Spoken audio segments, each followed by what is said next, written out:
Hello, welcome back to the reading of the poem of the Man God, written by Maribel Torta, Volume 3. Chapter 297, Part 2, The Little Orphans, Mary and Matthias. Excuse me. The dumbfounded and mortified man endeavors to be forgiven. It is night, master. It may rain while you are on the way. Come back into my house. There is the maidservant going to take the bread out of the oven. I will give you some also for them. It is not necessary. You would give it for fear of the punishment I promised you, not out of love. So is this not the miracle? And he points at the apples picked on the bare tree, in which the two starving children are eating greedily. No. Jesus is most severe. O Lord, have mercy on me. I understand. You want to punish me in the crops. Have mercy, Lord. Not all those who call me Lord will have me, because love and respect are not testified by words, but by deeds. You will receive the mercy which you had. I love you, my Lord. That is not true. He loves me, who loves his neighbor. That is what I taught. You love but yourself. When you love me as I taught, the Lord will come back. I am now going. My abode is to do good, to comfort the afflicted, to wipe the tears of orphans. As a mother hen stretches its wings over the helpless chicks, so I spread my power over those who suffer and are tormented. Come, children, you will soon have a home and bread. Goodbye, Jacob. And not satisfied with going away, he orders the apostles to take up the tired girl. Andrew takes her up in his arms and envelops her in his mantle, while Jesus takes the little boy, and they thus proceed along the path which is now dark, with their pitiful loads which no longer weep. Peter says, Master, these children were very lucky that you arrived. But for Jacob, what will you do, Master? Justice. He will not starve, because his granaries are well stocked for a long time. But he will suffer shortage, because the seed he sows will yield no corn, and his olive and apple trees will be covered with leaves only. These innocent children have received bread and shelter from the Father, not from me, because my Father is the Father of orphans also. And he gives nests and food to the birds of the forest. These children and all poor wretches with them, the poor wretches who are his innocent and loving children, can say that God put food in their little hands and leads them with fatherly love to a hospitable home. The vision ends thus, and I am left with a great peace. Jesus says, This is just for you, O soul, which weeps, looking at the crosses of the past and at the clouds of the future. The Father will always have bread to put in your hand and a nest to shelter his weeping dove. The lesson that I am the just Lord applies to everybody, and I am not deceived or adulated by false homage. He who closes his heart to his brother closes it to God, and God to him. Men, it is the first commandment, love and love. He who does not love lies in professing to be a Christian. It is useless to frequent the sacraments and rites. It is useless to pray if one lacks charity. They become formulae and even sacrilegious.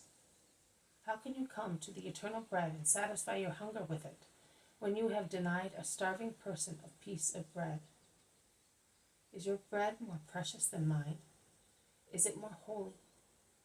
O hypocrites, I put no limit in giving myself to your misery, and you who are misery itself have no pity on the miseries which in the eyes of God are not so hideous as yours, because those are misfortunes.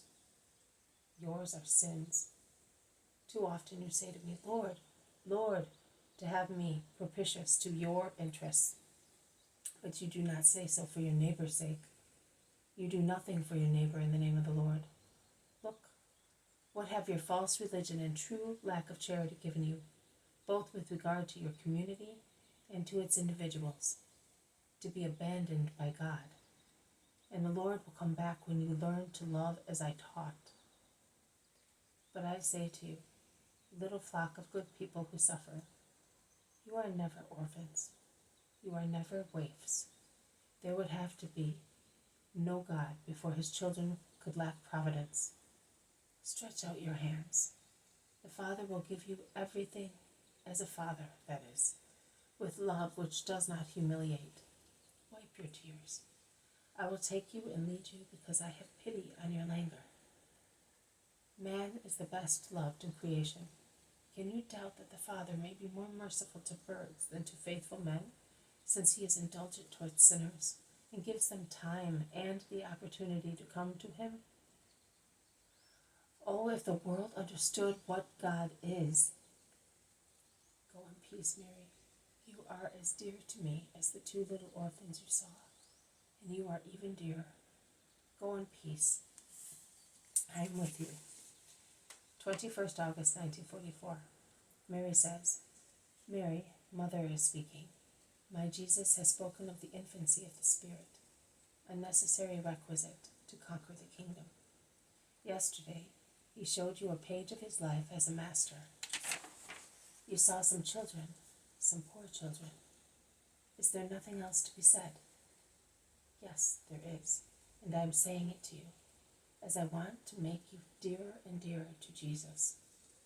It is a nuance in the picture which spoke to your spirit, on behalf of the spirits of many people. But it is nuances that make a picture beautiful and reveal the skill of the painter and the erudition of the observer. I want to point out the humility of my Jesus to you. That poor girl, in her ignorant simplicity, does not treat the hard-hearted sinner differently from my son. She is not aware of the Rabbi or the Messiah. She has never heard him or seen him, because she lived almost like a little savage in the fields, and in a house where the master was despised. In fact, the Pharisee did despise my Jesus. Her father and mother, worn out by the hateful work which their cruel master exacted, had no time and possibility of raising their heads from the clods they broke up. While they were mowing hay or cutting crops, or picking fruit and grapes, or crushing olives at the mill, they may have heard people singing hosannas, and may have raised their tired heads for a moment. But fear and fatigue lowered those heads at once under their yoke, and they died thinking that the world was nothing but hatred and sorrow, whereas the world was love and wealth, since the most holy feet of my Jesus trod upon it. The poor servants of a cruel master died without seeing even once the look and smile of my Jesus, without hearing his words, which give comfort to souls, so that the poor, hearing his word, so that the poor felt as if they were rich, the hungry as if they were full, the sick as if they were healthy, the sorrowful as if they were comforted. Jesus does not say, I am the Lord and I say to you, do that.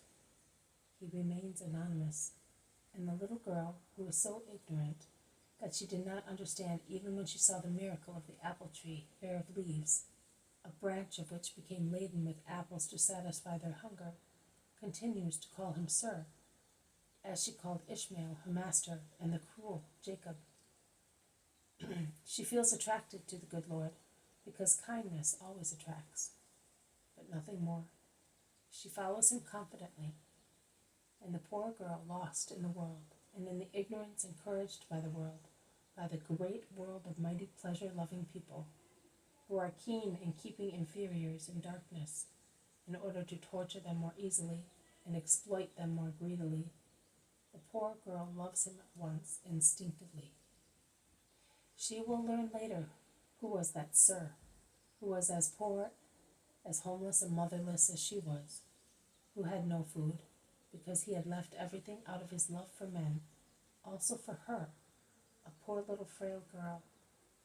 And she will understand that the Lord had given her miraculous fruit, to remove from her lips and from her heart the bitterness of human wickedness, which makes poor people hate mighty ones. And he had done so by means of the fruit of the Father, and not by means of a crust of bread, which was offered too late, and in any case would have savored of hardship and tears. Those apples really called to mind the apple of the earthly paradise. They appeared on the branch for good and for evil. They were the sign of redemption from all miseries. First of all, from the ignorance of God, with regard to the two little orphans, and the sign of punishment for the man who, although he already was aware of the word, had behaved as if he were not. And she will learn from the good woman who made her welcome in Jesus' name, who was Jesus. He was her manifold Savior, from starvation, from the inclemency of the weather, from the dangers of the world, and from original sin. But Jesus always had for her the light of that day, and he always appeared to her in that light, the good Lord, as good as in fairy tales, the Lord who had caresses and gifts, the Lord who had made her forget that she had no father, mother, home, and clothes, because he had been as kind to her as a father, as sweet as a mother. He had given a home to their tired bodies and clothes to their naked limbs, with his own chest and mantle, and with the assistance of other good people who were with him. A kind, fatherly light, which did not fade in a stream of tears, not even when she learned that he had died, tortured on a cross, not even when a little faithful believer of the early church, she saw how the face of her Lord had been disfigured by blows and thorns, and she considered how he was now in heaven at the right hand of the Father, a light that smiled at her in her last hour on the earth, leading her fearlessly towards her Savior, a light that smiled once again at her in such an ineffable sweet manner in the splendor of paradise. Jesus looks also at you thus. Always think of him as your remote namesake. Always think of him as your remote namesake did, and be happy to be loved by him. Be as simple, humble, and faithful as the poor little Mary you have known. See how far she arrived, notwithstanding that she was a poor little ignorant girl of Israel. At the heart of God, love revealed himself to her, as he did to you, and she became learned in the true wisdom. Have faith. Be at peace. There is no misery which my Son cannot turn into riches, and there is no solitude which he cannot replenish, as there is no fault which he cannot cancel. The past no longer exists, once love has cancelled it. Not even a dreadful past. Are you going to be afraid when his mother Robert was not? Love and be afraid of nothing. Mother leaves you with her blessing. This has been a reading from the poem of the Man God, written by Maria Valtorta, Volume 3, Chapter 297, Part 2, The Little Orphans, Mary and Matthias. Thank you for listening. I will see you tomorrow. May God bless you, and may peace be with you.